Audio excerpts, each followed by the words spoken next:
você estiver disposto a isso, Ele vai te pegar mesmo. A gente tem uma presença muito gostosa, tem uma presença forte de Deus aqui. Se você ainda não entrou nela, entra nela. Toma seu assento. Mas desfrute daquilo que está no ambiente. Desfrute da glória dEle. Desfrute do Espírito dEle. Desfrute da unção que está presente no ambiente. Ele vai te pegar, amém? Quem quer ser pego? Você quer que Ele te pegue? Diz para Ele, pode me pegar que eu estou facinho. Fala assim, estou facinho, facinho, pode me pegar. Vem em mim, diz para Ele. Você consegue dizer para Ele, vem em mim? Fala, vem em mim que eu estou facinho, aí. Ah, não, vocês não estão tão facinhos assim, não. Estão meio travados, meio religiosos nesse negócio aí. Não, pode dizer, Jesus, vem em mim que eu estou facinho. Me pega, eu quero ser pego mais e mais, gente. Amém? Glória a Deus. Não perde o que Ele tem para você. E hoje eu quero falar a respeito de você não perder alguma coisa importantíssima. Você não pode perder. Você não pode perder. Você não pode perder as bodas, o casamento. Você não pode perder a festa de casamento de Jesus. Amém? Quem quer ir para a festa de casamento de Jesus? Glória a Deus. É isso aí, não é eu quero, eu vou. Pronto, estou lá, estou inscrito. Sabe que hoje nós temos recepção de membros, então a gente vai fazer isso no final da palavra. Mas muitas vezes as pessoas me perguntam, falam, pastor, qual é a visão da igreja? Para mim é muito simples responder qual é a visão da igreja, mas também, por outro lado, é muito complexo dizer qual é a visão da igreja. De maneira simples, eu digo, é a eternidade. A nossa visão é a eternidade. Nossa visão não é crescimento, multiplicação, número, prédio, mídia. Nossa visão não é essa. Nossa visão é a eternidade. Nossa visão vai para muito além do tempo de vida aqui na Terra. Nossa visão não se restringe àquilo que Deus vai fazer nas nossas vidas aqui. A nossa visão está voltada para aquilo que vai durar para todos sempre. Por quê? Porque, de fato, nós acreditamos, nós cremos na eternidade, nós cremos na vida eterna. Sabe que tem muito crente que diz que acredita na vida eterna, mas assim, vive como se ela não existisse. Então eu acho que isso não é muito acreditar, mas nós temos isso como alvo.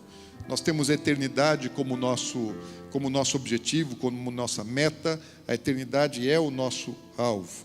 E esse é um tema bastante amplo. Para a gente falar a respeito disso, a gente deveria talvez fazer um seminário sobre eternidade. Recentemente nós tivemos aqui um teatro, uma peça, né, do Reino de Afabel, que é extraído do livro Movido pela Eternidade, e ali, aquele livro tem muitos capítulos falando a respeito de eternidade.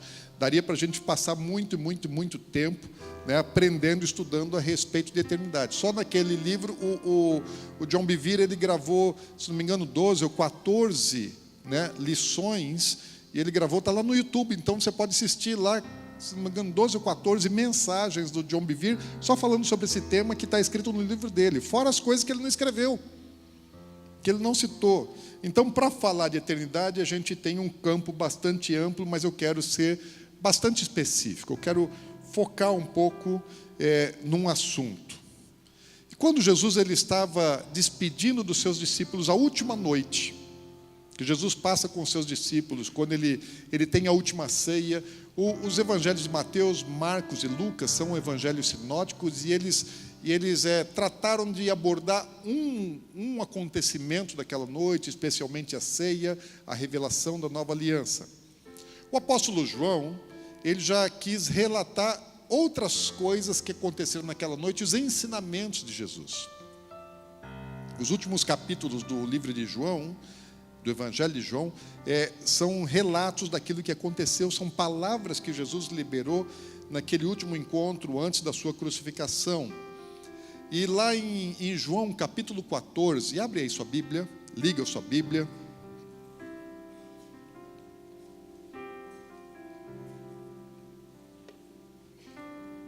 João 14, versículos 1 a 3 diz assim: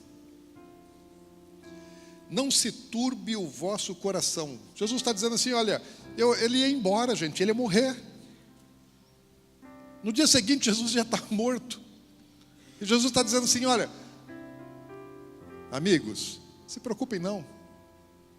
Não fiquem atormentados.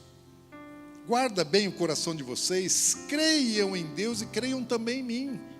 Confiem. Está tudo de boa, está tudo tranquilo. É o seguinte, eu vou morrer e tal, mas está tudo bem.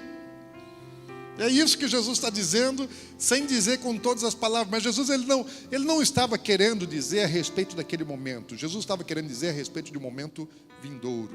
Daí no versículo 2 ele fala assim: na casa de meu pai há muitas moradas. Se assim não fora, eu vos teria dito, pois vou preparar-vos lugar. Jesus está dizendo assim, eu vou morrer e eu vou para o céu. Eu vou para a casa do meu pai.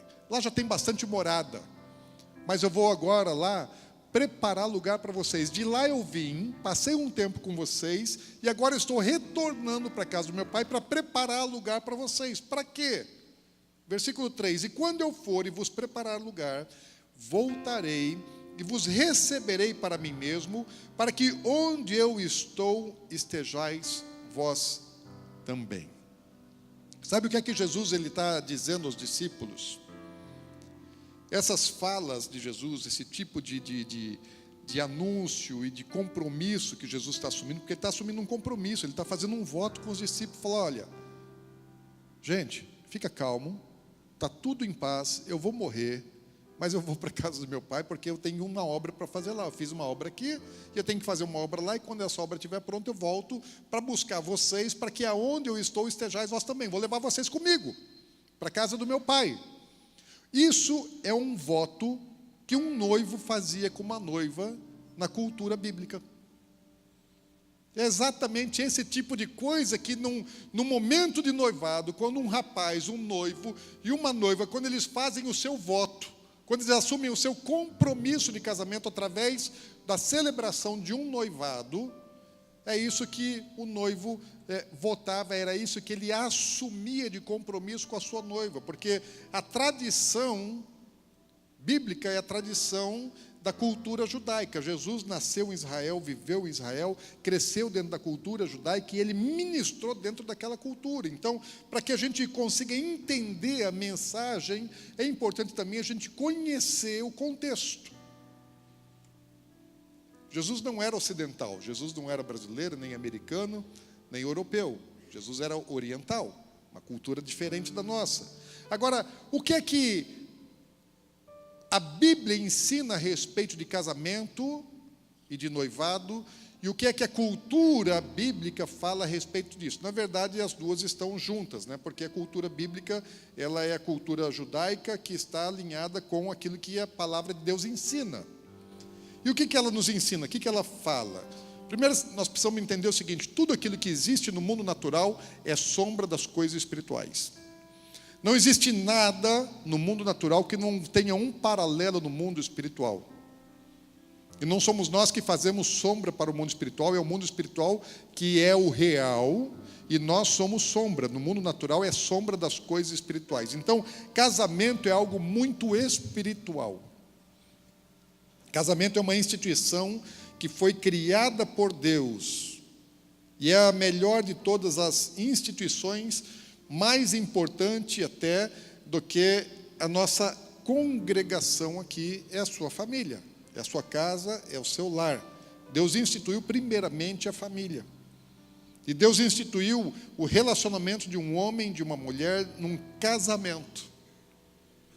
E quando Jesus ele veio ao mundo, ele veio dentro do contexto da cultura do casamento, no ambiente judaico, e casamento é algo tão fundamental, é algo tão importante, mas, mesmo sendo algo tão importante e criado por Deus, Jesus veio ao mundo e não se casou.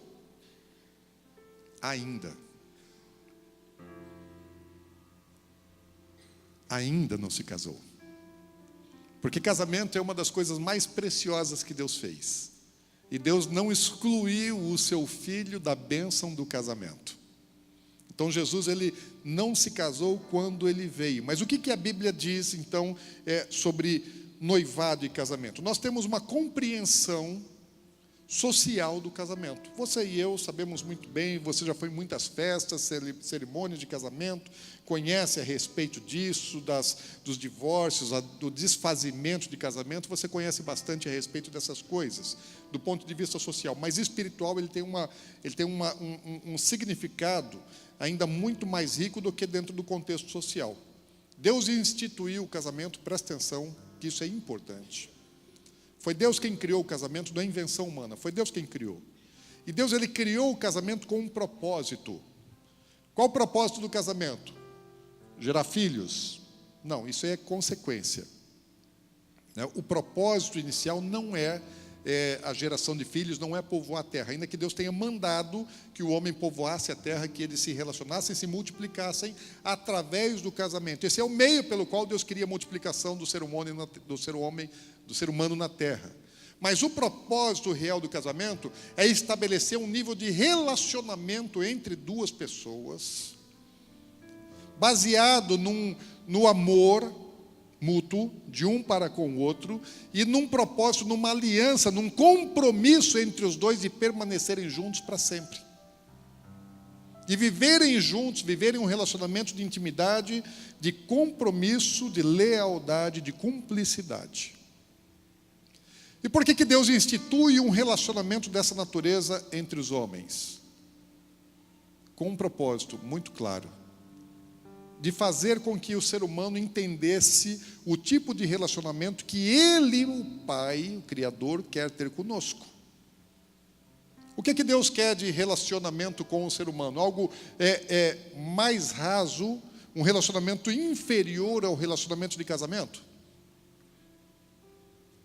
Deus quer um relacionamento mais íntimo, mais forte, mais profundo que nós possamos ter, Ele quer que seja com Ele. Não existe um relacionamento mais íntimo, mais forte do que o relacionamento de marido e mulher. E Deus não quer nada menor do que isso. Então o casamento, ele foi uma instituição dada por Deus para que o homem soubesse o tipo de relacionamento que Deus quer ter com a gente. Por isso o casamento é tão atacado, por isso o casamento tem tantos problemas, por isso o casamento talvez seja o alvo principal de Satanás. Para destruir essa visão da bênção do matrimônio relacionada à nossa relação com Deus. O povo judeu, eles tinham a plena compreensão de que um casamento entre um jovem e uma moça, ele era um penhor do relacionamento de Yahvé com o seu povo, de Deus, o Criador, com a nação de Israel. Então eles sabiam falar, nosso casamento é uma sombra da relação de Deus com o seu povo aqui na terra. Isso fazia parte da cultura, do entendimento teológico e da vida deles. Quando você chega no Novo Testamento, essa realidade também está ali expressa, porque a Bíblia compara o casamento ao relacionamento de Jesus com a sua noiva, com a igreja. No Antigo Testamento é o Pai com Israel, e no Novo Testamento é Jesus com a igreja.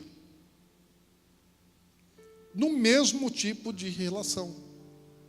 Lá em Efésios capítulo 5, Paulo vai falar a respeito disso. Dê uma olhada, né? Vamos ver aqui algumas características de um casamento, de uma festa, de umas bodas, de um noivado, dentro dessa cultura bíblica e judaica. Como é que acontecia isso no passado, nos dias de Jesus e antes dos dias de Jesus também, e muitas coisas continuam acontecendo hoje ainda dentro daquela cultura. O princípio era o seguinte, primeiramente o noivo, o rapaz, ele se interessava por uma moça, ele olhava para uma moça, ele se atraía por ela, desejava aquela moça, falava, é com ela que eu quero casar. Não tinha esse negócio assim de ficar galinhando não, sabe? De ficar ciscando para lá e para cá. Quando o cara ele olhava para uma moça, ele já olhava assim com intenção, firme propósito de casar com ela e ser a única mulher da vida dele para todo sempre. Eu não fico ali, eu vou experimentar aqui, vou dar uma lambidinha ali, uma mordiscadinha ali, uma beliscada lá, para depois ver com qual é que fico. Não tinha isso. Olhou, gostou, falou, é ela. E ainda hoje, assim, tem muitas pessoas que acabam se casando desse jeito, olham e já decidem, falar, é com essa pessoa aqui que eu quero me casar. Já ouvi muitos testemunhos dessa natureza de rapazes que escolheram a moça e falaram, eu vou me casar com você, e não falar em outro tipo de coisa, a não ser em casamento. Falando, não, nós vamos nos casar. E quando ele gostava de uma moça, então ele partia para a conquista daquela moça. Gostou, vai conquistar. Né? Isso aí você conhece também, porque essa é a nossa natureza humana. E na conquista você sabe que você mostra tudo que você tem de bom, né, e esconde os seus defeitos. As suas qualidades são aparentes. Né? Você vê, isso no mundo animal também é assim. Você já viu os passarinhos para acasalar, como é que é? Eu, na minha casa assim, tem bastante árvore, eu moro num lugar assim, com bastante vegetação, tem bastante passarinho. E teve uma época que eu ficava observando os passarinhos. E sabe o que eu descobri, principalmente na época da primavera, né, os passarinhos eles cantam mais. Devia assim, os passarinhos estavam cantando, eles enchiam o peito. Daí fazia aquela cantoria e aquela alegria da primavera. Daí, passado algum tempo, né, o que o passarinho estava fazendo? Estava conquistando. Construindo o ninho e conquistando a passarinha. Depois, passado algum tempo, você vai ver assim, a passarinha está lá no ninho, cuidando dos ovinhos, e o passarinho está voando por aí. Ele já não está mais cantando igual, não está mais de peito estufado, né, mas é o tempo da conquista. Né, e também, na tradição bíblica, o rapaz, ele gostou, ele vai agora ter que conquistar, vai ter que ganhar o coração daquela moça. E nós temos muitos exemplos disso na Bíblia. Por exemplo, tem um caso bastante interessante que é de Sansão. Sansão, ele olhou para uma moça que ela nem judia ela era filisteia. E ele gostou daquela moça, e o que Sansão faz? Se você olhar lá, em Juízes, no capítulo 14, Sansão, ele vê uma moça, ele gosta daquela moça. A primeira atitude que ele faz agora é falar, pai, ele procura o pai dele. Fala, pai, eu gostei de uma moça, de uma filisteia, e eu queria que o senhor me desse ela em casamento. Como assim? Que história é essa? O pai vai dar a moça filisteia em casamento para o filho? Sim, essa era a tradição. Porque a conquista não era algo que era feito somente pelo interessado, mas agora é um envolvimento de família. Ali, o rapaz, ele tem procedência, ele tem pai, ele é filho de alguém. Então ele caminha debaixo de uma autoridade, de uma cobertura paterna, e a paternidade, o pai, é fundamental nesse processo de abençoar, de conduzir, de dirigir o casamento dos filhos. E tanto é que o pai de Sansão não queria que eles casassem, falou, mas meu filho tem tanta mulher bonita aqui entre nossas tribos, por que você vai buscar logo uma filisteia? Mas era Deus quem queria aquilo, era o propósito de Deus. E Sansão convence seu pai, e aí então ele vai lá na casa da filisteia, na casa do pai da filisteia, dizer a respeito do interesse de Sansão, que ele gostou da moça, que ele quer se casar com a moça. Então esse é o processo da conquista. Não necessariamente já rola aí aquela coisa afetiva, da paixão, porque muitos casamentos no passado, eles eram casamentos arrumados.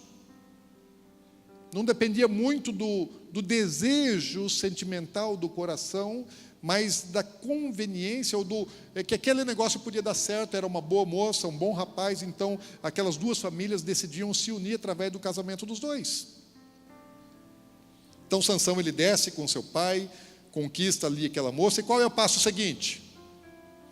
É um pagamento de um dote. Essa é uma instituição que até na nossa lei brasileira, ela até o início do século passado, ela permaneceu. Então existia dote. O rapaz tinha que pagar um dote pela vida da moça. Na Bíblia fala muitos casos de pagamento de dote. Tem a doutrina do dote dentro da Torá, falando a respeito de quanto que se deveria pagar para uma moça virgem, um preço razoável, né, de dote. Mas você tem lá, por exemplo, você tem no caso de Isaac, quando Abraão ele quer uma esposa para Isaac, ele manda buscar uma entre a sua parentela, e Eliezer, o seu servo, vai lá e traz Rebeca. O que Eliezer levou para poder trazer Rebeca? Ele levou 10 camelos cheios de presentes, muito presente, muito dote, 10 camelos carregados de presente para pagar o dote para uma moça, porque falou, olha, para o meu filho tem que ser uma moça top. Para ser uma moça top, ela tem valor. Então, o dote tem que ser grande. Você tem, por exemplo, o Jacó, filho de Isaac, já não tinha esse privilégio, porque ele saiu fugido da sua terra, e daí quando ele chega lá na terra da sua parentela também, ele se encanta por Raquel, e ele não tem dinheiro para pagar dote por Raquel. Mas ele tem um sogro esperto, e o sogro esperto faz o quê? Negocia com ele e fala, tá bom, você quer casar com minha filha? Tá bom, você vai, então, o seu dote, você vai trabalhar, né, de graça não, você vai trabalhar 7 anos, e a renda do seu trabalho de 7 anos vai ser o pagamento do seu dote. Labão ainda deu mais uma rasteira em Jacó, e ele trabalhou 14 anos para pagar a dote. O cara sabia o valor da mulher, não é? Moça, quantos rapazes estão dispostos a trabalhar aí 7 ou 14 anos pela sua vida? Eu acho que você não devia casar se o cara não estiver disposto a isso. Então Jacó sabia o valor. Não só Jacó, Davi também. Davi era pastor de ovelhas. E Davi, ele se apaixona por quem? Pela filha do rei Saul. Ele é um pastor de ovelhas, e agora ele quer se casar com a princesa, filha do rei. E aí o rei fala, olha, mas Davi não tem dinheiro para pagar o dote. E manda um recado, sabe de uma coisa? Fala para o Davi, se ele quiser casar com a minha filha, tudo bem. O dote dele vai ser o seguinte, 100 prepúcios de filisteu. Manda ele chegar lá, né? Vai lá entre os filisteus, pede assim, licença. Davi chega lá, fala para os caras assim, dá licença, baixa a calça, a saia, né? Na época, baixa aí a sua saia, põe negócio aí para fora, que eu trouxe uma pedra afiada aqui, eu quero cortar o seu prepúcio e levar para o rei para eu poder me casar com a filha dele, ok? Não, a coisa não era tão simples assim. Então Davi, ele, para poder se casar com a moça, ele tinha que matar 100 filisteus, né? Deixar o rapaz peladinho, fazer lá a cirurgia, né? Arrancar o prepúcio do filisteu e levar para o rei e falar, está aqui para poder me casar. Davi, como ele estava tão interessado em casar com Mical, filha do rei, que ele não se contentou em levar somente 100, ele levou 200. Eu imagino que Davi, ele foi lá, matou os caras, arrancou o prepúcio dos caras, colocou tudo numa sacolinha, e chegou com o nariz tampado assim para Saul, e jogou assim na mesa, falou, Saul, está aí, conta aí, me dá minha noiva. Pagamento de dote com valor monetário, como Abraão fez, pagamento de dote com trabalho, como Jacó fez, pagamento de dote com sangue alheio. Princípio. Para quê? Para dizer assim, vale, a moça tem valor. Acho que se ainda existisse dote, as pessoas não iam estar ainda se separando. Só iam se casar se realmente soubesse o valor que tem aquela moça. E quando ele está disposto a dar aquele dote, ele nunca mais vai abrir mão daquela moça, porque ele pensou muito bem a respeito disso. Eu, particularmente, sou muito favorável ao dote. Até porque eu tenho 3 filhas. Todas lindas e maravilhosas. Então, eu me daria muito bem nesse negócio. E pode ter certeza que o dote não ia sair barato, não. Não sei se o Lucas está aí. Está aí, não? A Natália e o Lucas estão aí? Não estão, né? Até agora não recebi o dote, gente. Vocês me ajudem depois, tá? O rapazinho chegou lá, assim, com a lábia boa e tal, casou com a minha filha e não me pagou o dote. Está me devendo. Agora, quando o noivo ele pagava o dote pela noiva, o que acontecia? Ele tinha o direito legal sobre ela. Por exemplo, no caso de Davi, ele pagou o dote, ele tinha direito legal, depois Saul queria matar Davi. E Davi teve que fugir do palácio, e a esposa ficou. E quando a esposa ficou, Saul pegou a filha dele, que era a esposa de Davi, e entregou para outro homem. Depois, quando Davi volta, ele fala, olha, entrega a minha mulher, porque eu paguei o dote por ela. Eu tenho direito, ela me pertence. É direito. Então, o dote dava o direito legal do noivo sobre a noiva. E aí, quando eles faziam, então, esse acordo entre as famílias, lá com o pagamento do dote está selado, o que acontece no momento seguinte? O noivo vai para a casa do pai dele, e a noiva fica na casa do pai dela. Eles vão embora, eles se distanciam. E para quê? O noivo vai preparar todas as coisas. O que o noivo ia fazer? Ele ia preparar lugar para os dois. Ia preparar habitação para os dois. Ele podia dizer assim, ó, lá na casa do meu pai tem muitas moradas, mas eu vou para lá preparar um lugar para mim e para você. E quando esse lugar estiver pronto, eu volto para te buscar, para que aonde eu estou, você também esteja comigo. E então o noivo ele vai para a casa do pai, ele vai preparar todas as coisas, ele vai organizar o lugar, a habitação e também preparar a festa. Mais uma vantagem de ser pai de moça, né? Porque quem fazia a festa não era o pai da noiva, era o pai do noivo. Eu já ia me dar bem de novo. Não precisava investir em festa de casamento. E quando tudo estava pronto, aí então o noivo ele vinha num momento não conhecido, numa hora não agendada, não marcada, não combinada, o tempo mais ou menos sim, mas ele chegava meio que de surpresa, ele chegava com um cortejo, os amigos do noivo vinham com o noivo, até a casa da noiva, onde ela estava com as suas amigas, e ali os dois cortejos se encontravam, eles iam para a casa do pai do noivo, fazendo uma grande festa. Uma grande celebração, dançando na rua, tocando pandeiro, né, fazendo aquela bagunça, e quando chega na casa do pai do noivo, então a festa de casamento vai rolar e é uma grande festa. Quanto mais posse tem a família, maior é a festa, maior é a sua duração, a sua celebração, a comida, e ali, na casa do pai do noivo, já tem um lugar preparado, que é uma câmara nupcial. O noivo e a noiva participam da festa, eles vão para a câmara nupcial e os convidados permanecem, eles não vão embora. A lua de mel começa ali mesmo. Então está todo mundo ali festando, comendo, bebendo, dançando, tocando música, e o noivo e a noiva vão para a câmara nupcial, ele consuma o casamento dos dois, e eles voltam e celebram junto com todo mundo, e volta para a câmara nupcial, e aquela festa, e aquela alegria. Então essa é a tradição e a cultura, e Jesus ele está dizendo assim, fala, olha, aí Jesus pega e fala, no momento ele está ensinando aos discípulos, ele fala assim, olha, na verdade aqui ele estava falando até aos fariseus, ele fala, o reino dos céus, lá em Mateus capítulo 22, e em Lucas capítulo 14, fala que o reino dos céus é semelhante a um rei que celebrou a festa de casamento do seu filho. Está falando, olha, o rei, ele casa o filho.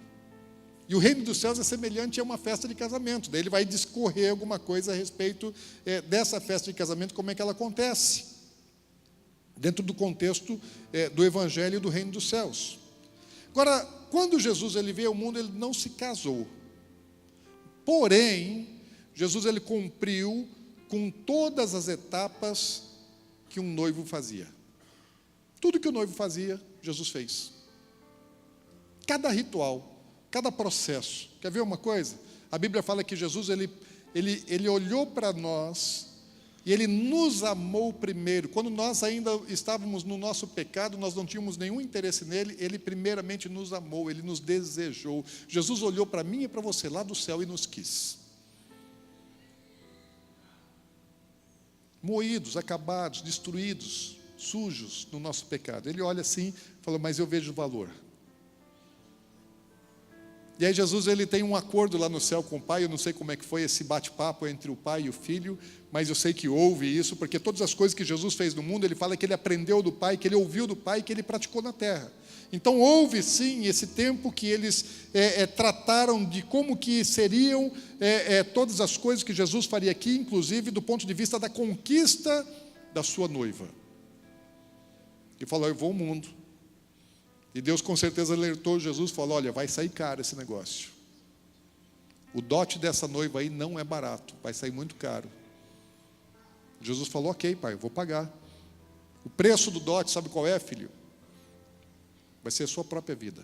Você vai ter que ir ao mundo e vai ter que doar todo o seu sangue. Então Jesus, ele primeiramente, ele apaixona e fala assim, como o Pai o amou, ele também nos amou. E ele veio aqui para nos conquistar. E nós o amamos porque ele nos amou primeiro, diz a Bíblia lá em 1 João capítulo 4. Nós somos conquistados. Hoje nós amamos Jesus porque primeiramente Ele nos amou. E Ele veio ao mundo e Ele pagou o dote. Jesus não pagou o dote com dinheiro, com coisas de valor monetário. Jesus não pagou o dote com um trabalho escravo. Jesus não pagou o dote com sangue alheio. Jesus pagou o dote com a própria vida, com o seu próprio sangue. O versículo mais conhecido da Bíblia está falando a respeito disso. Que Ele nos amou tanto, Ele nos amou tanto, Ele nos amou tanto, que Ele veio ao mundo e deu a sua própria vida por nós. Para quê? Para que aquele que o recebesse não fosse condenado, mas vivesse eternamente com Ele. Então essa foi a razão, é nos resgatar pagando um dote com o seu próprio sangue. E havia um princípio de que Deus estabeleceu lá em Gênesis, no capítulo 2, versículo 24, que o homem deveria deixar a casa do seu pai e ir se unir à sua mulher. E Jesus, para poder encontrar a noiva, ele precisou deixar a casa do pai. Precisou abandonar o seu lar celestial. Então ele cumpriu tudo aquilo que a Bíblia disse que precisaria acontecer. Nasceu numa manjedoura, morreu numa cruz, por causa de um propósito. E aí então, quando ele está voltando para casa, que ele diz: fiquem tranquilos, que eu estou indo para casa, mas eu cumpri a primeira parte, que eu fiz o papel do noivo, mas o papel do noivo não está pronto ainda, porque uma parte era para ser feita aqui, e uma parte eu preciso fazer lá em casa. Eu preciso dar um jeito, arrumar as coisas, colocar em ordem. Não que lá estivesse bagunçado, mas ele precisava arrumar para poder receber a sua noiva. E quando Jesus ele vai para preparar todas as coisas nos céus, ele fala: mas também estejam tranquilos, porque eu não vou deixar vocês órfãos. Eu não vou abandonar vocês. Eu vou enviar para vocês o Espírito Santo.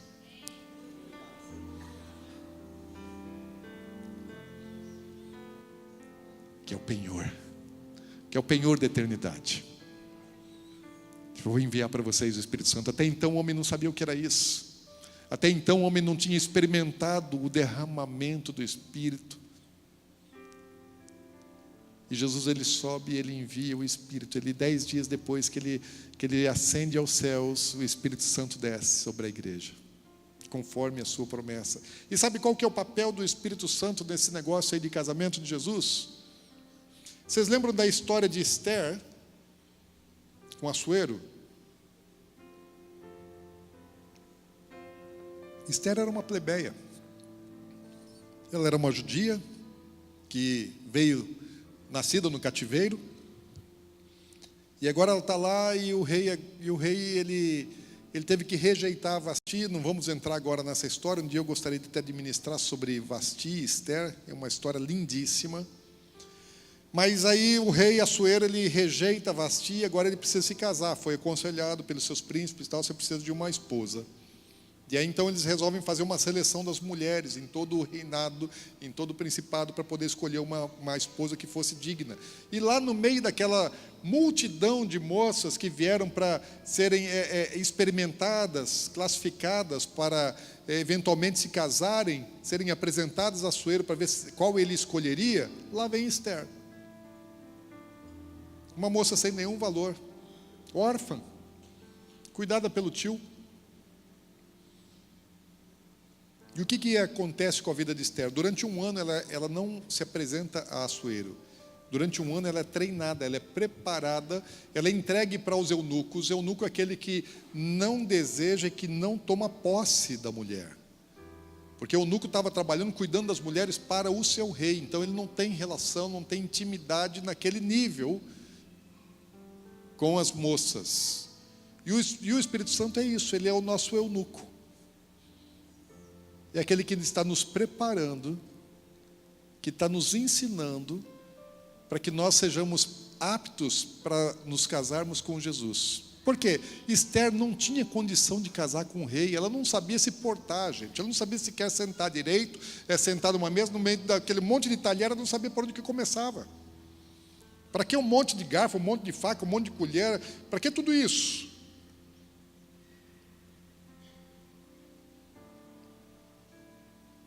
Ela estava cheia de marcas da vida. E ela precisou, durante um ano, ser limpa, purificada. Ela foi ensinada a falar, a se portar, a não falar alto, a saber falar mansamente, a comer direito, a saber escolher as coisas, a saber se vestir, a saber todas as coisas. E quando nós fomos encontrados pelo Senhor, nós também fomos totalmente despreparados e totalmente diferentes do nosso Senhor. A noiva tem que ser da qualidade da espécie dele, tem que ser semelhante a ele. O noivo, ele não quer uma noiva que seja diferente, ele quer uma noiva que seja como ele, da mesma natureza. E quem muda a nossa natureza, quem nos ensina a ser como Cristo Jesus, é o Espírito Santo. Jesus falou: Ele quem vos ensinará, Ele quem nos aperfeiçoa, Ele quem nos santifica, Ele quem nos molda. Com qual propósito? De nos apresentar para Cristo. Esse é o objetivo, essa é a obra do Espírito Santo, nos edificar para o nosso Senhor. E quando Jesus ele volta para buscar a noiva, ele leva para a casa do Pai, como já era tradição. E você vê isso, por exemplo, lá em Mateus capítulo 25, quando fala a respeito da parábola das 10 virgens. Ali as 10 virgens não representam a noiva, mas representam o cortejo, as amigas da noiva. E quando Jesus ele volta para buscar a sua igreja, ele leva para o céu, para a celebração da sua festa de casamento, para as suas bodas, João, ele não viu isso. João, quando ele teve a revelação do Apocalipse, quase todas as coisas João viu, porque Deus falou: sobe aqui e eu vou te mostrar. Mas no capítulo 19 do livro de Apocalipse, a partir do verso 6, João ele não vê. Começa o casamento de Jesus, começa as bodas do Cordeiro, mas é tão secreto que nem para João Deus deixou ele ver, só deixou ele ouvir. Ele não pôde acessar, mas ele pôde ouvir. O que ele ouviu? Ele fala: então ouvi uma como grande voz de numerosa multidão, como de muitas águas e como de fortes trovões, dizendo: aleluia! Pois reina o Senhor, nosso Deus, o Todo-Poderoso. Alegremo-nos e exultemos e demos-lhe a glória, porque são chegadas as bodas do Cordeiro, cuja esposa, a si mesma, já se ataviou, pois lhe foi dado vestir-se de linho finíssimo, resplandecente e puro, porque o linho finíssimo são os atos de justiça dos santos. Então me falou o anjo: escreve: bem-aventurados aqueles que são chamados à ceia das bodas do Cordeiro. E acrescentou: são essas as verdadeiras palavras de Deus. Sabe de uma coisa? Teve um tempo na minha vida que eu achava que a festa de casamento, as bodas do Cordeiro, era algo simbólico, que a noiva era um símbolo, uma expressão para identificar a igreja.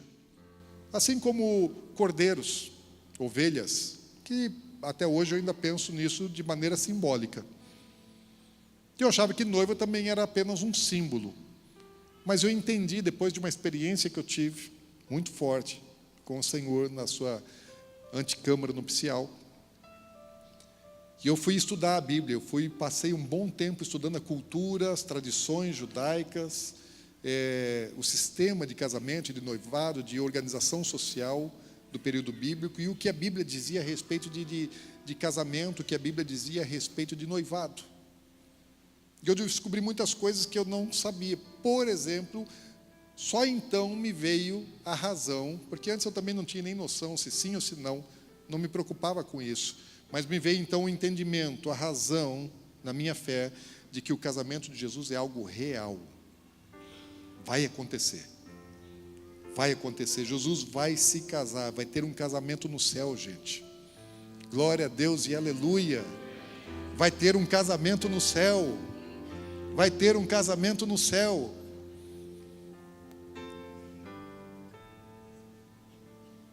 E esse casamento vai ser a melhor festa já realizada em todo o tempo da existência do universo. Nunca houve, presta atenção, nunca houve uma festa tão grande.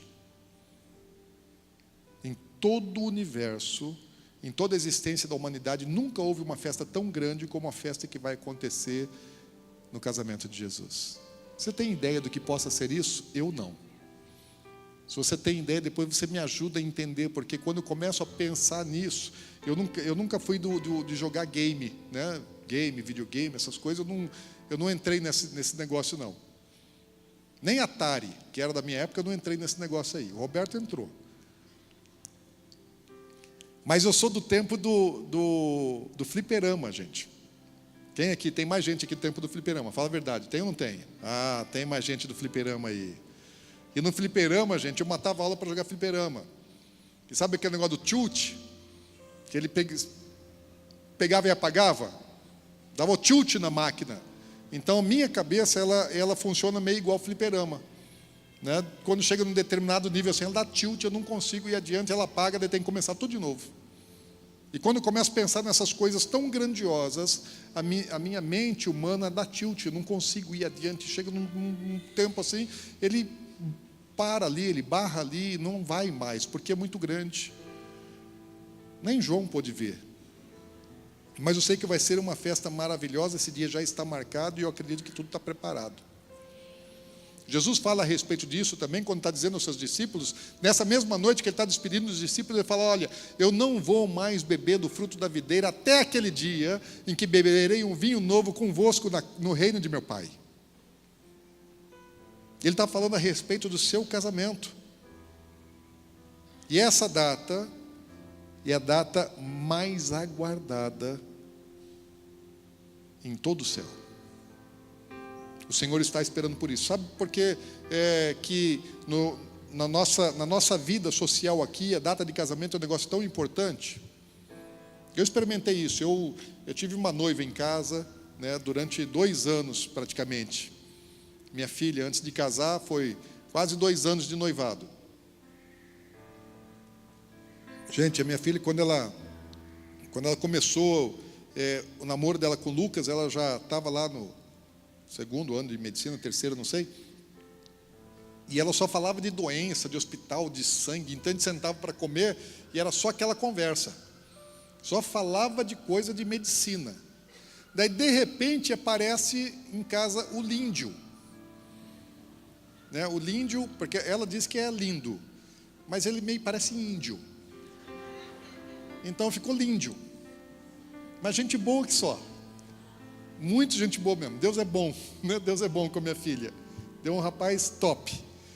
E aí aparece o Líndio. Gente, acabou o assunto de medicina na mesa. Daí só falava do Líndio. E quando então eles marcaram o casamento, só falava de casamento. É só de é o doce que vai ter, não sei o que, isso, aquilo, vestido. Ela só falava de casamento, gente. Eu tinha que ouvir a música que ia tocar na entrada dela lá 500 vezes. Vai tocar assim. Eu já sei. Pai, você sabe qual música que vai tocar? Vai ser assim. E todo dia era só aquela conversa. E eu tinha que ouvir todo dia aquele negócio. E mais, ela sabia o dia do casamento contar de trás para frente. Pai, faltam 422 dias. 421 no dia seguinte. Imagina quando chegou assim no último mês, ela sabia os dias e as horas.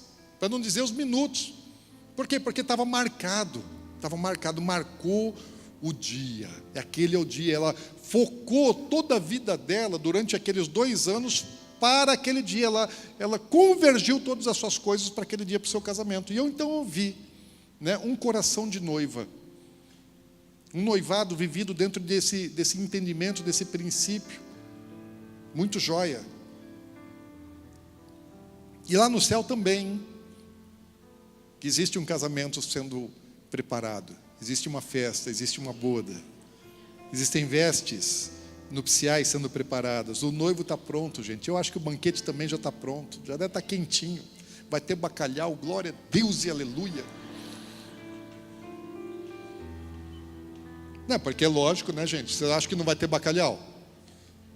Você vai ter só coisa... É banquete. Jesus falou que é banquete. Banquete tem comida, tem bebida. Ele falou que vai ter um vinho novo, um vinho celestial. Vai todo mundo lá, vai tomar vinho e sair todo mundo de porre lá sem comer nada? Não. É banquete, gente. É banquete. Tem comida e tem bebida. Né? E eu acredito, na minha mesa pelo menos vai ter bacalhau. Ele sabe que eu gosto. Agora, o que é que vai ter nesse banquete de casamento de Jesus? Com certeza tem o noivo, tem o celebrante. Sabe quem é o celebrante do casamento do filho? O pai. Gente, eu tive o privilégio de casar 2 filhas, vou casar a 3ª. Só não tive o privilégio de receber os dotes. Mas é muito emocionante, gente, fazer casamento de filha. E eu também quero casar meu filho, gente. Esse está mais difícil, esse aí está enrolando.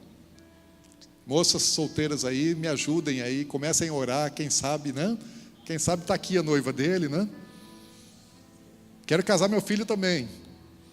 Agora, gente, quem vai casar Jesus, quem vai celebrar esse casamento, é o Pai. É o Pai. Deus vai fazer esse casamento. Imagina esse negócio, gente. Por isso que eu falo assim, dá tilt, não dá para imaginar. É muito grande pensar nesse tipo de coisa. Mas não vai ter somente o noivo e o celebrante. Vão ter também muitos anjos, todos os querubins, todos os serafins, os 24 anciãos, os 4 seres viventes, vai estar tudo lá, gente. Todos eles vão estar lá. Todas as hostes celestiais vão estar presentes nessa festa de casamento. E sabe de uma coisa? Também vai ter gente, vai ter humanos lá. Criados à imagem e semelhança de Deus. E dentre os humanos que vão estar lá, vai ter a noiva. Mas a Bíblia também diz que tem convidados. Nem todos os humanos que estão lá estão se casando. Tem alguns que são convidados e outros são testemunhas. A respeito desse assunto tem uma outra mensagem, está no YouTube aí, acho que é de agosto do ano passado, que o título dela é Quem irá para as bodas? Daí lá nessa mensagem eu explico para você, né, quem é que vai e quem é que não vai. E por que quem vai e por que quem não vai? Porque às vezes eu achava que todo mundo vai. Essa era a minha teologia, ela era muito rasa em relação a essas coisas. Não, quem se converter vai para as bodas, vai casar com Jesus. Não, não é isso. Assista lá essa mensagem, Quem irá para as bodas, está no nosso YouTube aí, se não me engano, de agosto do ano passado. Deve ter ali na cafeteria, deve ter DVD dele também. Agora, para os humanos estarem lá, para pessoas, seres humanos estarem lá, a primeira coisa tem que estar salvo. Ninguém vai para lá sem salvação, só vai para lá quem estiver salvo. Então a primeira condição para eu e você estarmos lá é salvação. Sem salvação, ninguém verá Deus, sem salvação, ninguém estará na festa das bodas do Cordeiro.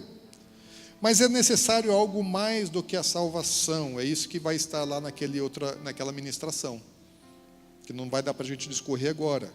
Mas sinteticamente é o seguinte: a salvação é gratuita. Você não fez nada para ganhar a salvação. Salvação Jesus já deu. Salvação Jesus deu lá na cruz, de graça, você não pagou e não precisa pagar, é gratuita, porque você não tem como pagar.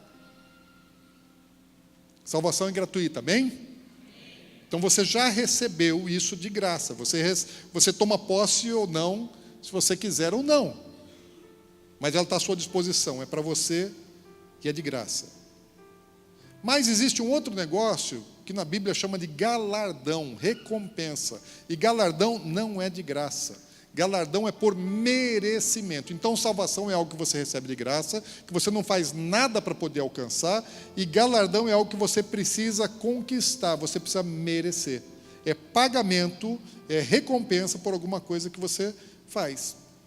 Jesus lá em Apocalipse, no capítulo 22, versículo 12, ele fala assim: eis que venho sem demora, e comigo está o galardão que tenho para retribuir a cada um segundo as suas obras. Salvação não é por obras. Salvação é pela graça. Galardão é por obra. Salvação ele já deu na cruz. Galardão ele fala, ainda está comigo.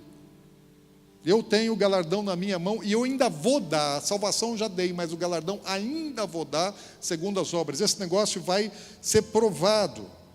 Vai chegar um momento em que nós vamos ser provados nas nossas obras para saber qual é o galardão que a gente vai receber. O apóstolo João, lá na sua segunda epístola, no versículo 8, só tem um capítulo, ele fala, vê bem, para você não perder galardão completo, porque o galardão pode ser completo, pode ser parcial ou pode até ser nenhum.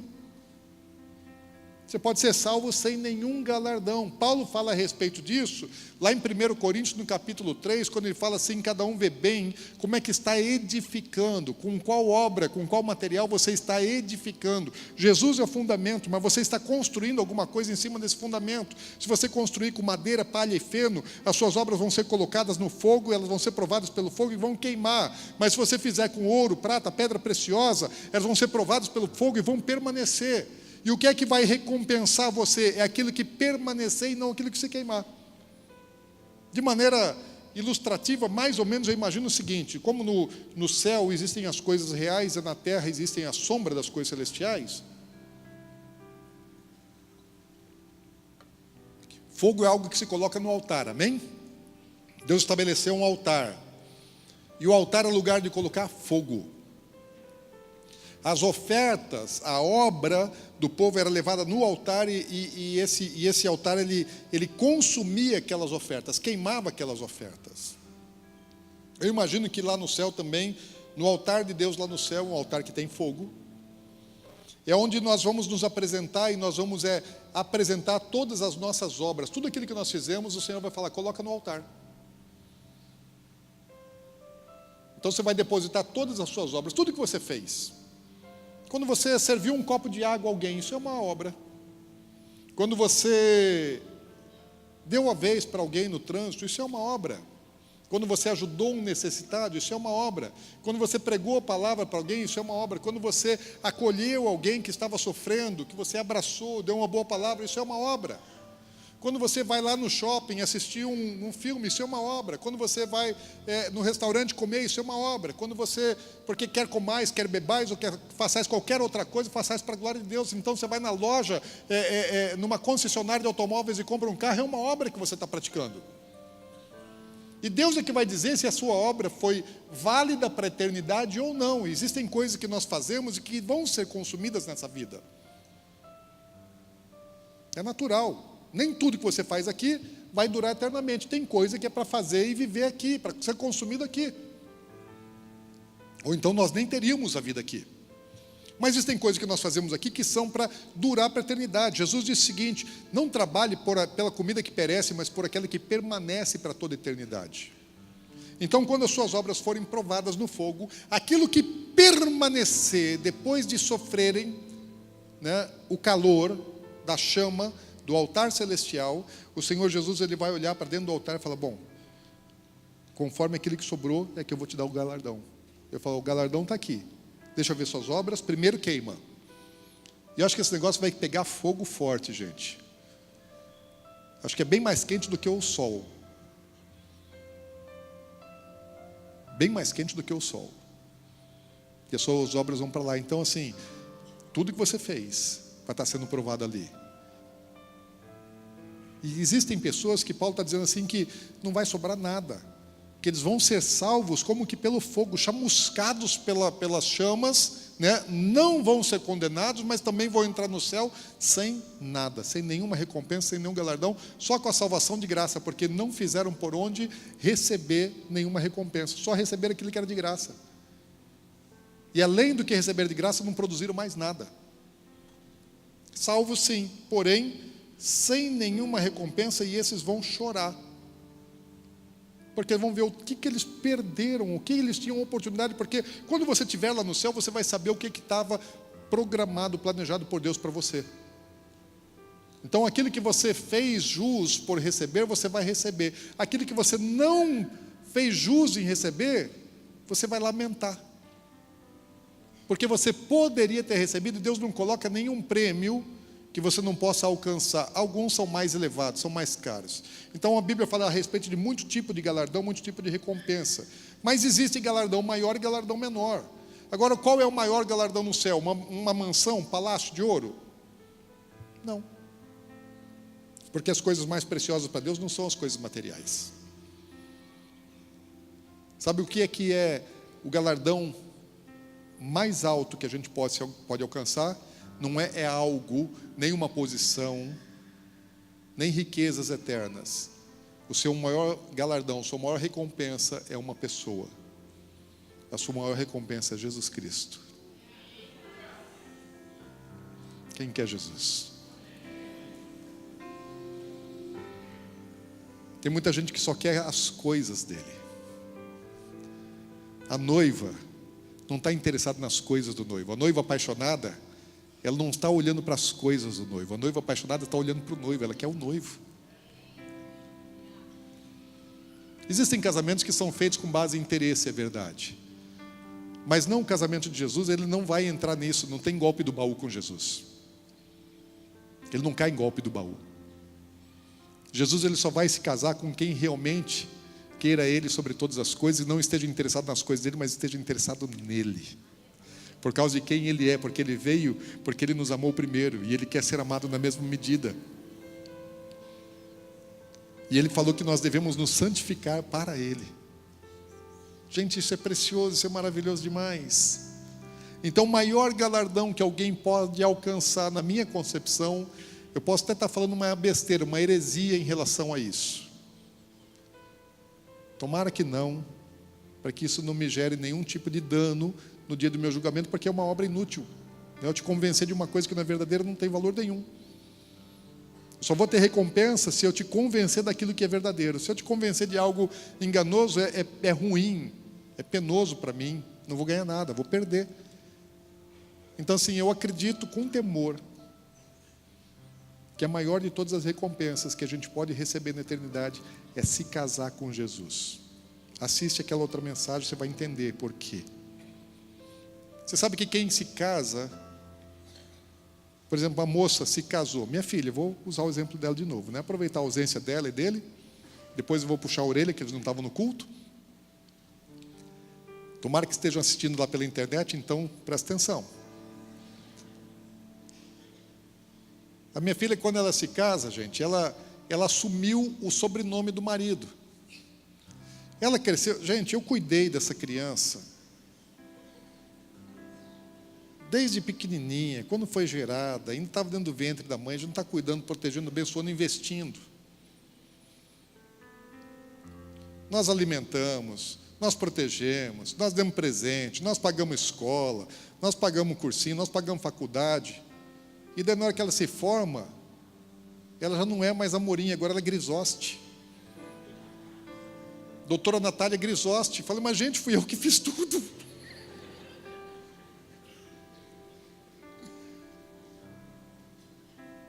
Vocês estão rindo porque não é com vocês, né? Mas é verdade, gente, ela abriu mão de usar o meu nome para usar o nome do marido dela, porque ela mudou a identidade. Porque agora ela não nasceu Grisoste, ela nasceu Amorim. Mas agora ela é Grisoste. Sabe por que agora ela é Grisoste? Porque ela casou com o Lucas Grisoste. E quando ela casa com o Lucas Grisoste, ela passa a fazer parte da família Grisoste.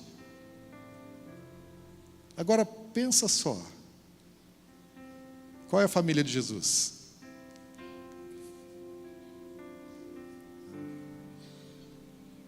Você sabe qual é o nome de família de Deus? Deus ele tem muitos nomes com os quais ele se identifica na Bíblia. Mas o nome de família de Deus é Jeová. Não com essa pronúncia, Yahvé, não sabemos a pronúncia. É um nome santo. E o nome de família de Jesus é Yahvé. O nome de família do Pai é Yahvé. O nome de família do Espírito Santo é Yahvé. E sabe que quando você se casa com Jesus, isso é doido, gente, parece heresia, mas não é. Quando você se casa com Jesus, você entra para a família de Jesus e você passa a fazer parte da família Yahvé. Gente, isso é doido, cara. Isso é maluco. Como é que pode? Que amor é esse? Que mistério é esse? Por isso Paulo está falando assim, quando Paulo lá em Efésios capítulo 5, ele está falando do casamento, do homem, da mulher, ele fala de Jesus e da igreja, fala isso é um grande mistério. Gente, isso é um mistério. Mas quem se casar com Jesus, entra para a família Yahvé. Imagina você andando nos céus, e Miguel ele vai olhar para você, vai te cumprimentar e te chamar pelo seu nome e sobrenome. Lá vem mais um Yahvé. Por isso que eu falo assim, dá tilt, gente. Quando eu começo a pensar nessas coisas, quando eu começo a imaginar, por isso que Paulo fala assim que as coisas que Deus reservou para aqueles que o amam, elas não entrou nos olhos, ninguém viu, ninguém ouviu, não penetrou no coração humano, ninguém pôde ainda perceber a grandiosidade das coisas que Deus tem reservado para a gente. É muito grande. É muito grande. Se a gente pudesse ver, você trocaria tudo. Jesus, ele quando está falando a respeito do reino, ele fala: o reino é semelhante a alguém que achou uma mina num campo e vai lá e se desfaz de tudo para poder adquirir aquele campo, para poder alcançar aquela mina.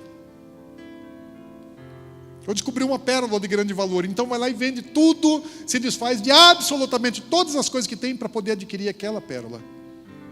Assim é o reino. É para você abrir mão de tudo, porque tudo que você possa desejar, que você possa querer, que você possa ter de bens, de fama, de poder, de beleza ou de qualquer outra coisa, não se compara àquele que Deus tem reservado para aqueles que o amam.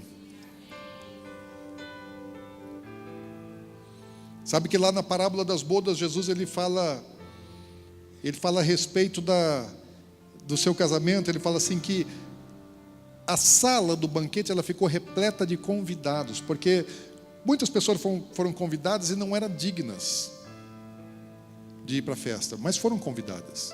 E aqueles que eram aparentemente indignos, os maus, os ruinzinhos, os aleijados, os malfeitores, os ladrões, falavam: vai pela rua, pelas praças, pelos becos e chama todo mundo, convida todo mundo e força-os a entrar, os bons e os maus, grandes e pequenos. Deus estava querendo que todo mundo fosse, porque a vontade de Deus não é excluir, selecionar, porque fazer uma lista de casamento você sabe que é complicado. Imagina se você vai fazer um casamento agora, e o tamanho do seu bolso dá para fazer uma festa para 150 pessoas. Mas só na sua família já tem 200, fora os amigos e os irmãos da igreja. Você precisaria ter condição de levar no mínimo 500 pessoas. Mas você só tem bolso para 150. Daí você tem que fazer uma lista excludente. Quem é que vai? Vai esse. Deus não tem problema com isso, gente. Deus não precisa excluir ninguém, Deus quer incluir todo mundo. Por isso que ele fala: vai lá e chama todo mundo, convida todo mundo. João, quando ele está ouvindo o casamento de Jesus no céu, fala assim, olha, o João anjo fala assim: felizes os que foram chamados para as bodas do Cordeiro.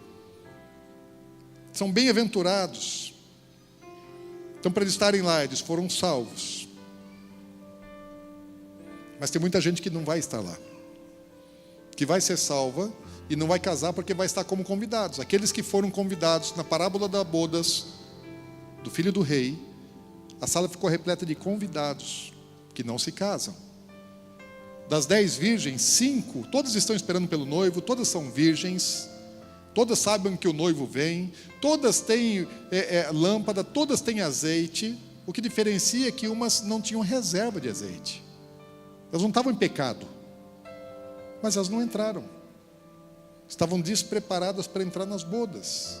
Talvez ali fale da igreja que não vai ser arrebatada, que vai ficar na terra aguardando a volta de Jesus. E quando Jesus voltar, vai ter gente dele na terra. Porque lá em Lucas capítulo 12, versículo 36, ele fala assim: sede vós semelhantes a homens que esperam pelo seu Senhor, ao voltar ele da festa de casamento.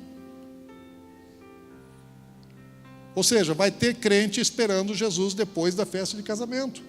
Se está esperando Jesus depois da festa de casamento, porque não foi, não participou. Então existem, no meu raso entendimento, pelo menos 3 tipos de crente em relação às bodas.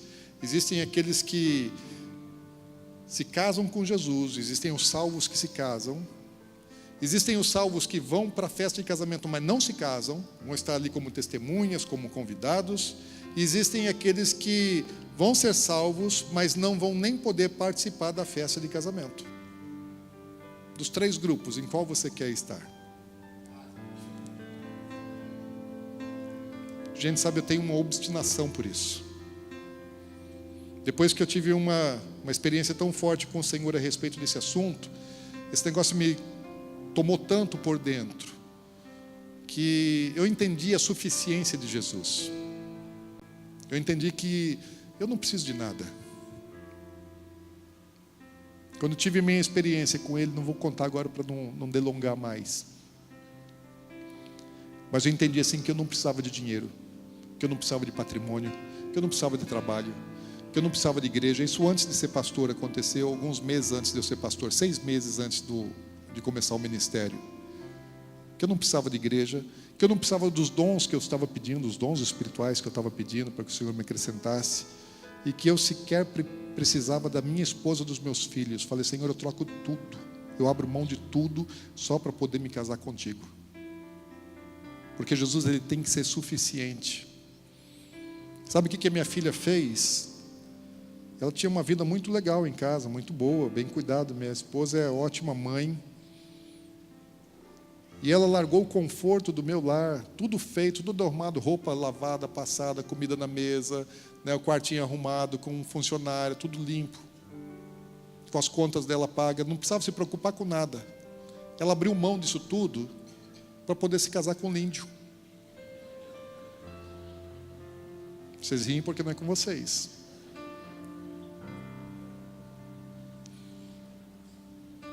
Mas sabe o que é isso?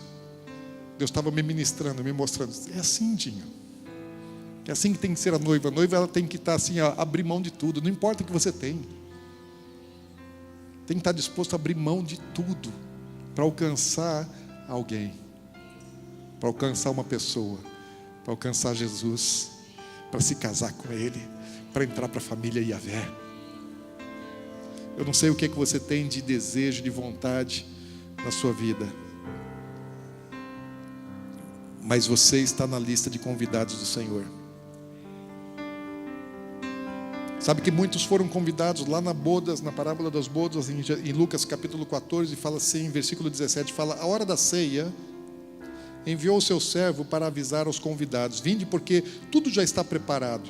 Não obstante, todos a uma começaram a se desculpar. Os convidados começaram a arrumar um monte de desculpa esfarrapada, porque o convite é assim: larga tudo e vem.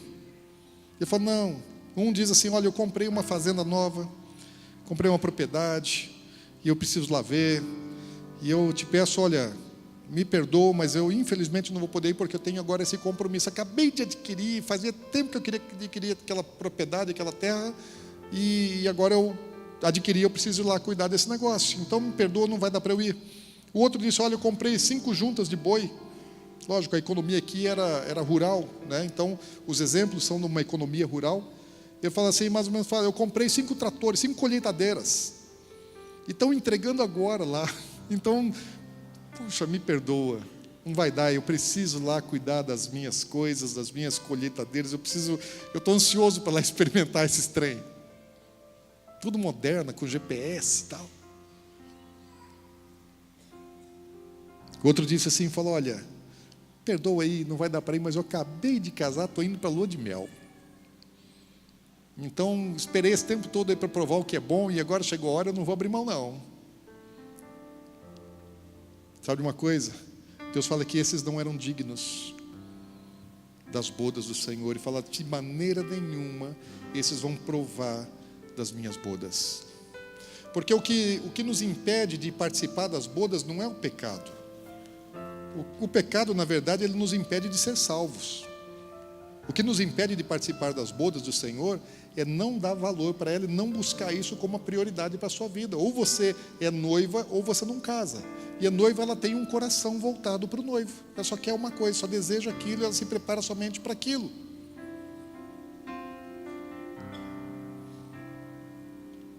E lá em Lucas capítulo 14 ainda, no versículo 21, ele diz assim: o dono da casa disse, o Senhor, né, aos seus servos: sai depressa para as ruas, becos, cidade, e traze para aqui os pobres, aleijados, os cegos, os coxos.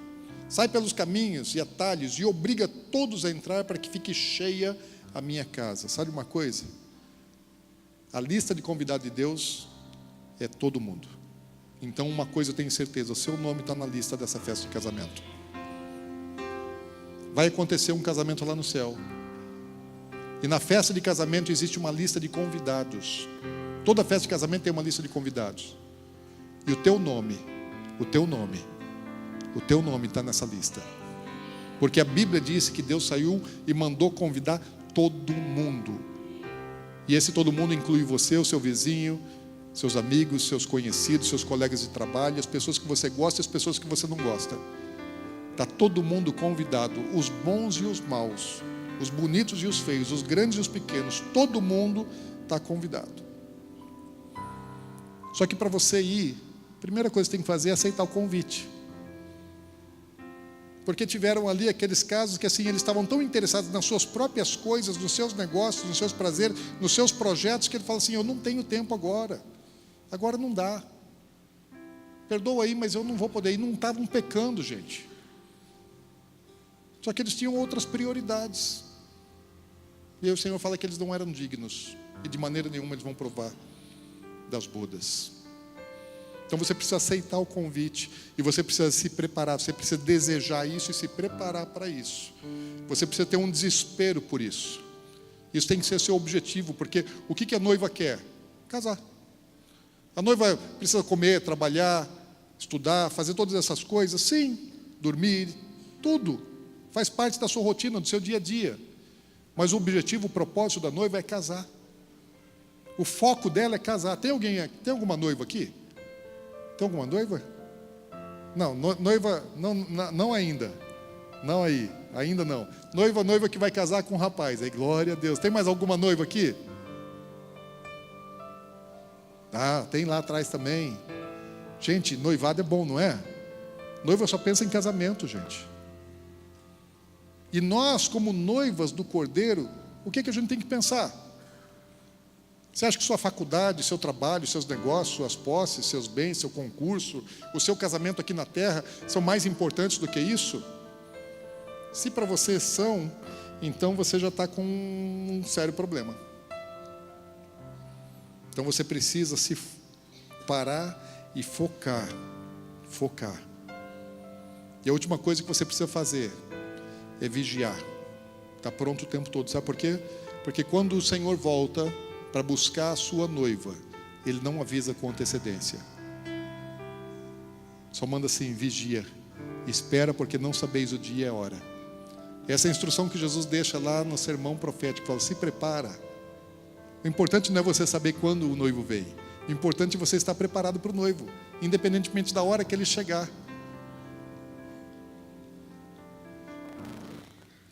E tudo que eu queria hoje aqui é que você entendesse isso e que você aceitasse um convite, porque você já aceitou talvez o convite para ser salvo.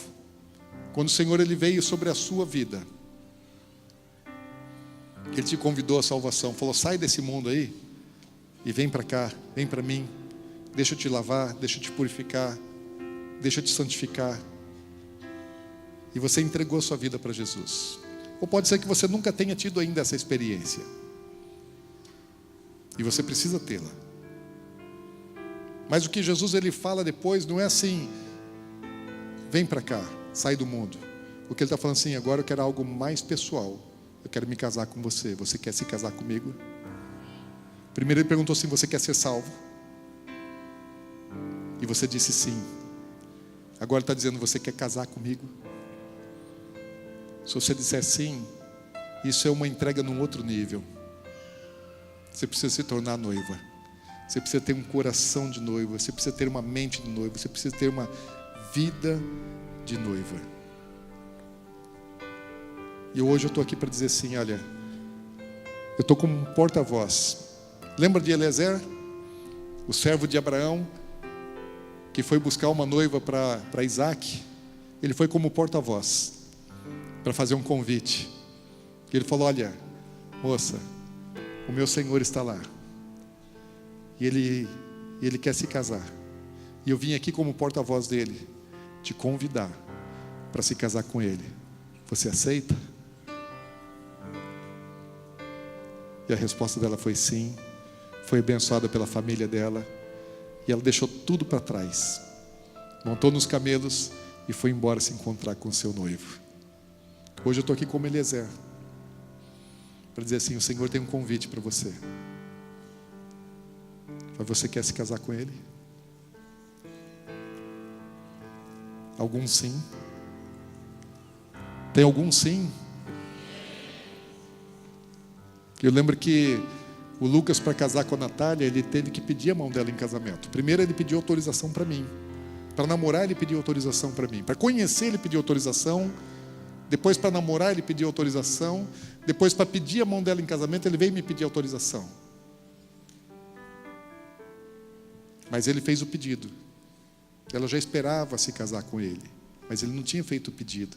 Até o dia que ele preparou tudo e falou: olha, leva uma aliança e fala: Natália, você quer se casar comigo?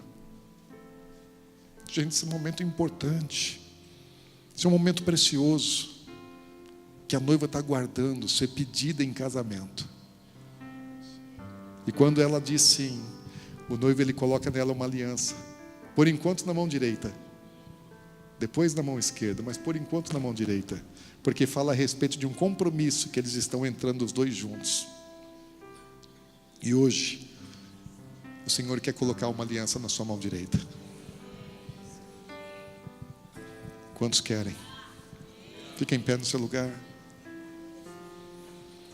Eu quero que você fique diante do Senhor Jesus agora.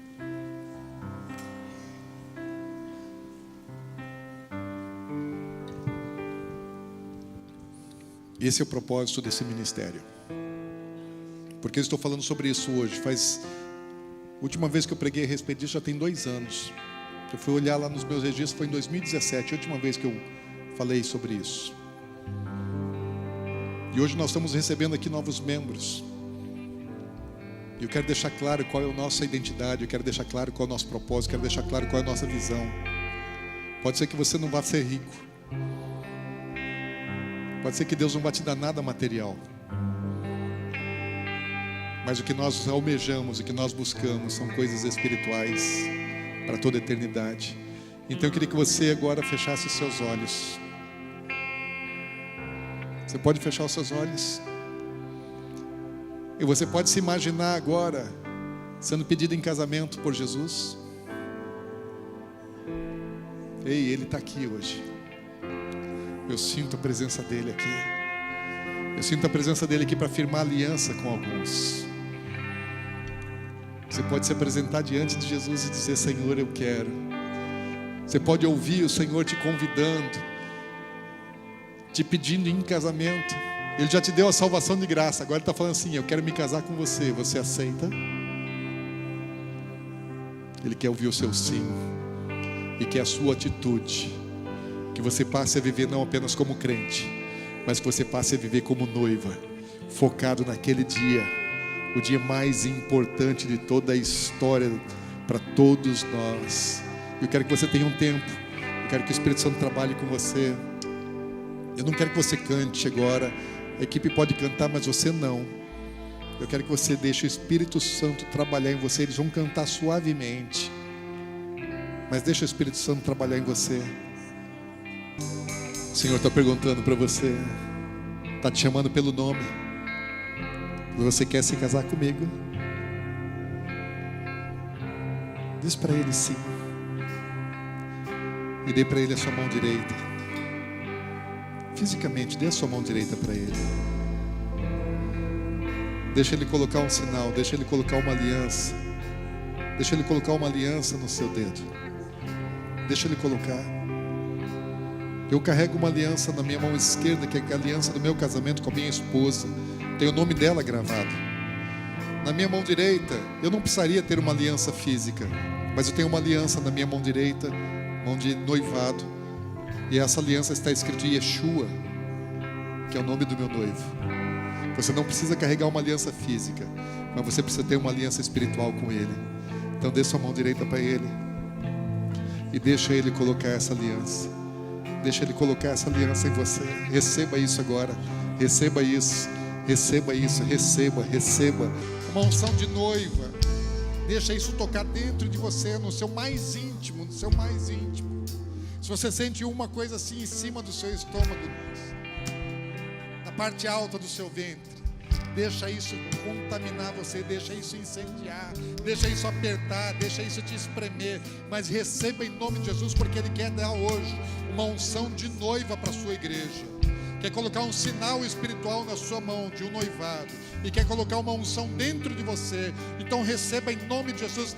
Não rejeite, não fuja disso, não negocie isso, não negocie isso, não perca isso, não abra mão disso, não pode perder. Você precisa estar lá nessa festa de casamento. Você precisa estar lá nessa festa de casamento. Você precisa estar lá. Você precisa estar lá. Vai acontecer. É real, é verdadeira, vai acontecer. E você precisa estar lá. Você pode estar lá como convidado, mas você pode estar lá como noiva. Eu quero desafiar você a entrar como noiva naquele dia. Eu quero desafiar você a viver como noiva nessa vida aqui, com os seus olhos voltados para o céu. Jesus falou: olha, não se preocupe com as coisas dessa vida. No mundo tereis aflições, mas eu venci o mundo. Eu estou indo para casa, vou preparar lugar para você. E quando estiver pronto, eu volto para te buscar, para que onde eu estou e sejais vós também. Então creia nisso, creia em Deus, creia em Jesus. Receba isso, receba isso, aceite isso, entre nisso, entre nisso, entre nisso. Não perca isso, não perca isso, não perca isso, não perca, não perca, não perca, não perca, não perca. Sabe, eu queria poder tocar em cada um de vocês. Eu queria poder ungir cada um de vocês. Nós não vamos fazer isso agora, mas mais importante do que eu tocar e eu orar por você e eu te ungir, é você receber aquilo que o Espírito Santo está fazendo hoje aqui. Não perca isso, não abra mão disso, entre nisso. Entre nisso. Faz igual Esther. Esther, ela ficou banhada na mirra, 6 meses tomando banho de mirra. Ela ficou mergulhada na mirra. Então mergulha nessa unção, mergulhe nessa unção, deixa esse cheiro de noiva entrar em você. É um processo, você não vai sair daqui perfeito, mas começa o processo. Fala: Senhor, Espírito Santo, me trabalha, me prepara, porque eu preciso estar lá. E coloque isso como ponto focal na sua vida. Tenha isso como objetivo, porque não tem mais nada importante além disso. Não tem nada de maior valor do que isso. Nós ainda queremos receber hoje os irmãos que foram batizados na última semana. E os irmãos que... Toma seu assento um pouquinho. Você vai nos ajudar orando, profetizando e abençoando esses irmãos. Pode acender as luzes. Deixa eu dizer, nós não temos nenhum propósito de trazer gente de outras igrejas para cá, gente. Nenhum. Até porque a Bíblia fala assim, que quem liga os membros no corpo é o Senhor. É Ele quem faz a ligação entre os membros e o corpo. Então, se Deus quer você aqui é o melhor lugar para você. Se Deus te quer lá na outra igreja, lá no bairro, seja lá onde for, lá é o melhor lugar para você. Porque Deus é quem faz a escolha, não tem que ser eu, não tem que ser você. Mas aqueles que o Senhor está trazendo para cá, nós queremos receber, nós não rejeitamos ninguém. Mas nós caminhamos embaixo de princípio. O que a gente faz? Para ser membro de igreja evangélica, você entra pelo batismo ou por uma transferência, você vem de uma outra igreja. Então, se você já é batizado por imersão numa outra igreja evangélica, segundo a fé cristã, e você já está frequentando Atos, você ainda não membrou, já tem algum tempo que você está congregando, mas não participou de um culto de recepção de membros, e hoje você quer ser recebido, a única condição que a gente pede, fala assim, é que você venha abençoado pelo seu líder de origem. Fala assim: olha, eu acredito na palavra de bênção, nós não rejeitamos ninguém. Às vezes existem pastores que eles não abençoam, porque acham que eles são donos do rebanho. De alguém fala: pastor, eu quero ir lá para outra igreja, me abençoa? Não, não te abençoa, amaldiçoa. Infelizmente tem gente assim. Isso não é pastor. Quem amaldiçoa ovelha não é pastor. O pastor, ele sempre abençoa, até porque o pasto do Senhor não tem cerca. E todos que saem daqui para ir para um outro ministério, nós fazemos questão de abençoar. Nós enviamos em bênção. E nós queremos que todos aqueles que venham para cá também venham em bênção. Agora, se o seu antigo líder ele não abençoou, nós não vamos te rejeitar por causa disso. Mas o ideal é que você peça a bênção. Fala: pastor, eu estou indo lá na arte de justiça, o Senhor tocou no meu coração, eu creio que ali é o lugar que Deus quer trabalhar comigo, pelo menos nesse tempo. Então nós te recebemos assim, você é muito bem-vindo. Nós queremos te abençoar e edificar a sua vida como uma noiva para Jesus. Então, se essa é a sua condição, queria chamar aqui aqueles que já se batizaram. Laudson está com os certificados de batismo? Alexandre, cadê o Alexandre? Traz para cá. Vem aqui as pessoas que se batizaram na semana passada. Alexandre traz os certificados. E os irmãos que... Tem alguns que já receberam o certificado. Amém.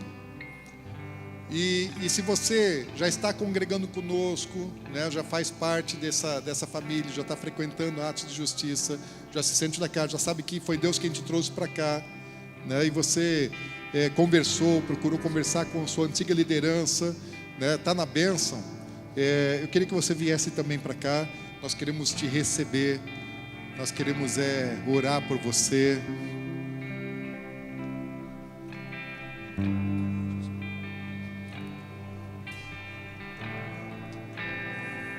Vocês podem juntar aqui, vem aqui para frente. Gente, não é para vir todo mundo que está na igreja, tá? Eu acho que não tinha membros na Atos de Justiça antes de vocês.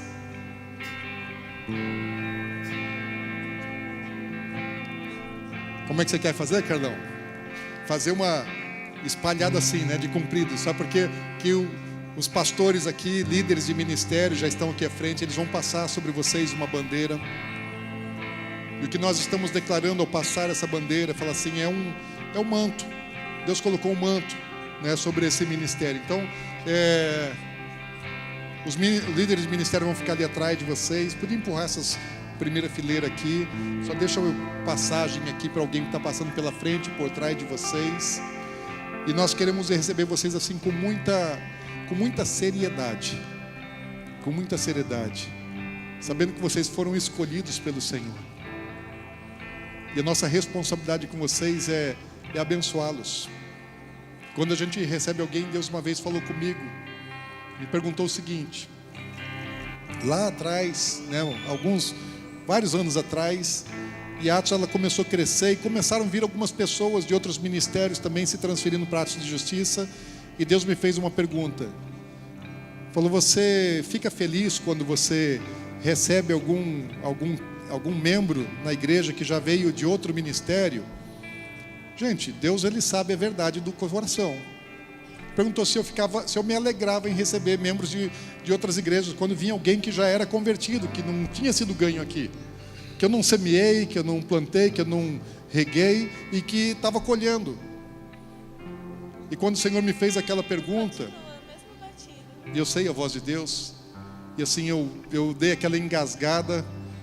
Falei: Senhor, é verdade, eu fico. Ele não me condenou, Ele não me reprimiu por eu me alegrar. Mas Ele fez a segunda pergunta: por causa delas ou por causa do seu ministério?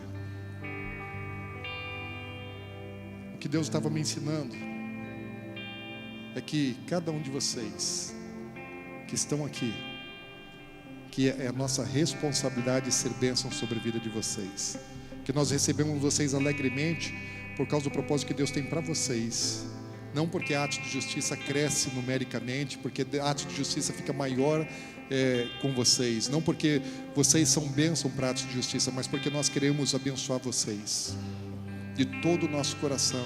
Então eu queria que você recebesse isso, aquela unção que Deus colocou sobre a Atos de Justiça, os dons, o manto ministerial que Deus colocou sobre esse ministério. Nós queremos compartilhar com vocês. Então eu quero pedir aos pastores, aos líderes que vão passando, podem passando, eu quero estar orando. Senhor, eu quero te agradecer pelas vidas dos meus irmãos, pela vida das minhas irmãs. Senhor, eu sei que são escolhidos do Senhor, são chamados do Senhor. O Senhor tem um plano, o Senhor tem um projeto, o Senhor tem um propósito. Eu sei, Senhor, que o teu propósito, ele não é somente para esse tempo, mas é um propósito eterno, é um propósito para toda a eternidade. E nós estamos aqui cumprindo uma etapa, um tempo, um propósito terreno, passageiro. Mas, Senhor, em nome de Jesus, nós estamos focados na eternidade.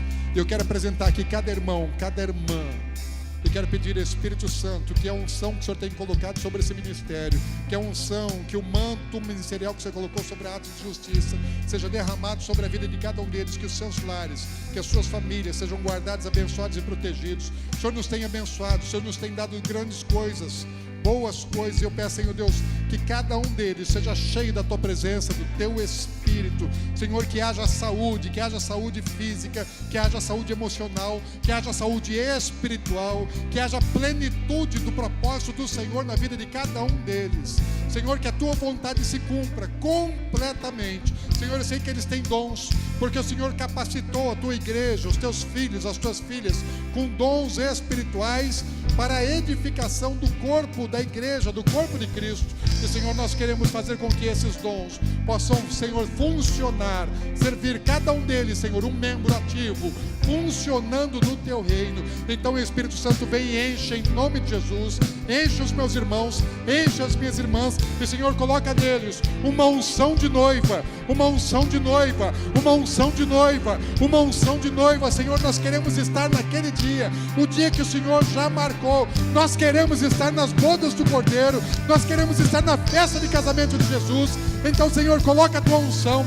Espírito Santo, prepara cada um deles, como Esther foi preparada para se apresentar ao rei.